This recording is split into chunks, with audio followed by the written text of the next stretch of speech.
आज की वीडियो में हम बात करेंगे कि न्यायालय के द्वारा 302 आईपीसी यानी मर्डर के जो आरोपी थे उनको किस प्रकार से बाइज्जत बरी कर दिया जाता है।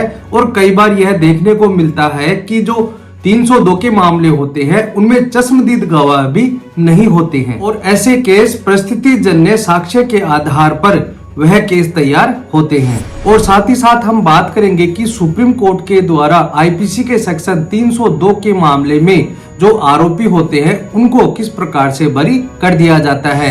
कई बार यह भी कहा जाता है कि परिस्थितियां या हालात कभी झूठ नहीं बोलते हैं, साक्ष्य या गवाह तो झूठ बोल सकते हैं लेकिन जो परिस्थितियां होती है वह कभी झूठ नहीं बोल सकती हैं। तो बने रही वीडियो के अंत तक, जजमेंट किस प्रकार से अंत में किया जाता है और सुप्रीम कोर्ट के द्वारा किस आधार पर आरोपियों को बरी किया जाता है। तो बने रही वीडियो के अंत तक। मैं हेमंत सैनी एडवोकेट और आप देख रहे हैं हेमंत LLB लॉ। वीडियो अच्छा लगा तो प्लीज इसे लाइक करें। अगर आप मुझसे जुड़कर रहना चाहते हैं तो प्लीज चैनल को सब्सक्राइब जरूर करें और बेल आइकन को जरूर दबाएं।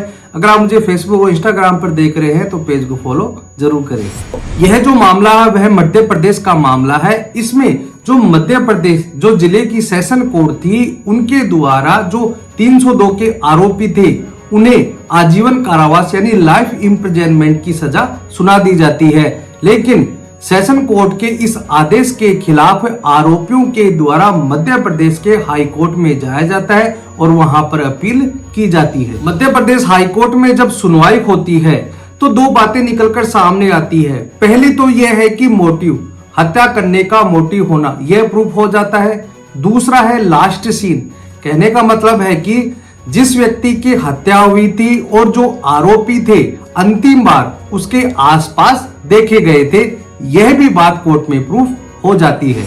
लेकिन जो वेपन्स अभियुक्तों के पास से बरामद हुए हैं और जो खून से सने हुए कपड़े बरामद हुए हैं वह सही साबित नहीं हो पाते हैं, वह इलीगल साबित होते हैं। ये पाने के बाद भी मध्य प्रदेश हाई कोर्ट के द्वारा जो सेशन कोर्ट के द्वारा आजीवन कारावास की जो सजा सुनाई गई थी उसे यथावत रख दिया जाता है और कहा जाता है कि सेशन कोर्ट के द्वारा जो सजा दी गई थी वह सही है। लेकिन जो आरोपी थे मध्य प्रदेश हाई कोर्ट के इस आदेश के खिलाफ थे, वह संतुष्ट नहीं थे। इस प्रकार से सुप्रीम कोर्ट में उनके द्वारा एक क्रिमिनल अपील दाखिल की जाती है और सुप्रीम कोर्ट के द्वारा क्या जजमेंट पारित किया जाता है और 302 के मामले में आरोपियों को किस प्रकार से बरी किया जाता है, आप ध्यान से सुनना। सुप्रीम कोर्ट में जो अपील दाखिल की जाती है वह मामला है लक्ष्मण प्रसाद उर्फ Lakshman versus state of Madhya Pradesh.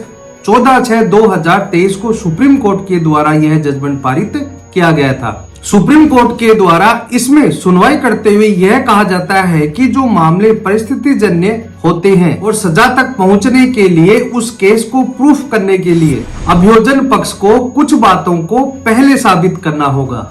3 बातें निकलकर सामने आती हैं। पहला है मोटिव, कहने का मतलब है कि जो हत्या की गई थी वह किस मकसद से की गई थी, वह बात साबित करना जरूरी है।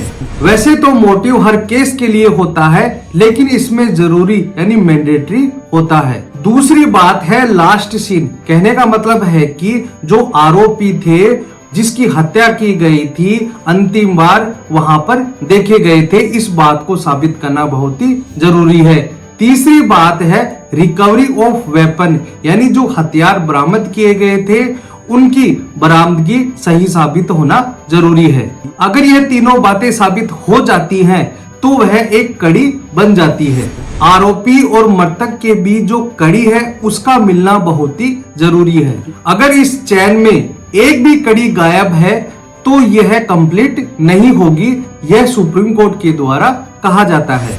सुप्रीम कोर्ट ने हाई कोर्ट ने जो आदेश दिया था उस पर यह कहा जाता है कि हाई कोर्ट के द्वारा यह मान लिया जाता है कि मोटिव भी प्रूफ हो गया है और लास्ट सीन भी प्रूफ हो गया है। लेकिन मध्य प्रदेश हाई कोर्ट के द्वारा यह कहा गया था कि अपराधियों से बरामद किए गए हथियार और खून से सने हुए कपड़े यह रिकवरी साबित नहीं होती है।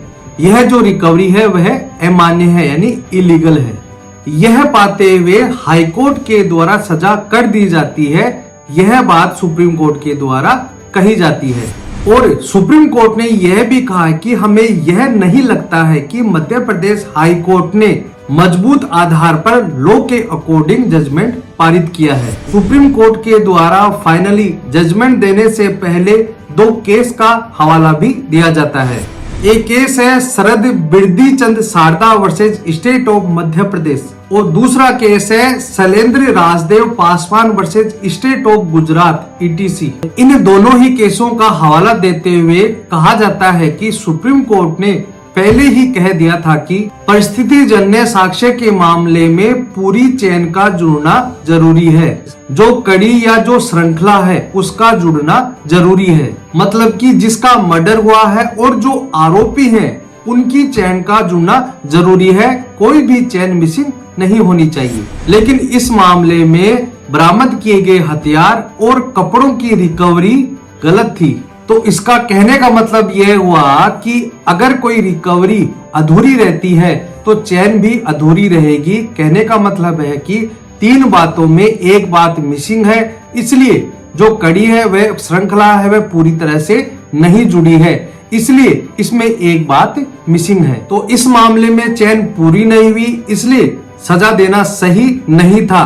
इसलिए सुप्रीम कोर्ट के द्वारा मध्य प्रदेश सेशन कोर्ट के द्वारा आदेश दिया गया था और हाई कोर्ट के द्वारा जो आदेश दिया गया था, कहने का मतलब है कि आजीवन कारावास की जो सजा दी गई थी सेशन कोर्ट के द्वारा और हाई कोर्ट के द्वारा उसे कंफर्म कर दिया गया था, उन दोनों के ही आदेश को रद्द कर दिया जाता है और आरोपियों को बरी कर दिया जाता है। और सुप्रीम कोर्ट ने यह कहा कि संबंधित कड़ी और लिंक गायब है। इस बिंदु पर जो लॉ है और लॉ के आधार पर जो सजा का आदेश था उसमें इंटरफेयर करना जरूरी है और जो आजीवन कारावास यानी लाइफ इम्प्रिजनमेंट की जो सजा दी गई थी उसे सेटिसाइड कर दिया जाता है। तो इस प्रकार से परिस्थिति जन्य के आधार पर सुप्रीम कोर्ट के द्वारा 302 के आरोपियों को बाइज्जत बरी कर दिया जाता है। चेन की अगर कोई भी कड़ी गायब हो जाती है तो इस प्रकार से किसी भी आरोपी को सजा नहीं दी जा सकती। इसी श्रृंखला का शुरू से लेकर अंत तक बने रहना बहुत ही जरूरी है। तो दोस्तों आज के लिए इतना ही। वीडियो अच्छा लगा हो तो प्लीज इसे लाइक करें। अगर आपके मन में कोई भी बात हो तो मुझे कमेंट बॉक्स में जाकर पूछ सकते हैं। अगर आप मुझसे जुड़कर रहना चाहते हैं तो प्लीज चैनल को सब्सक्राइब जरूर करें। अगर आप मुझे फेसबुक और इंस्टाग्राम पर देख रहे हैं तो प्लीज पेज को फॉलो जरूर करें। धन्यवाद।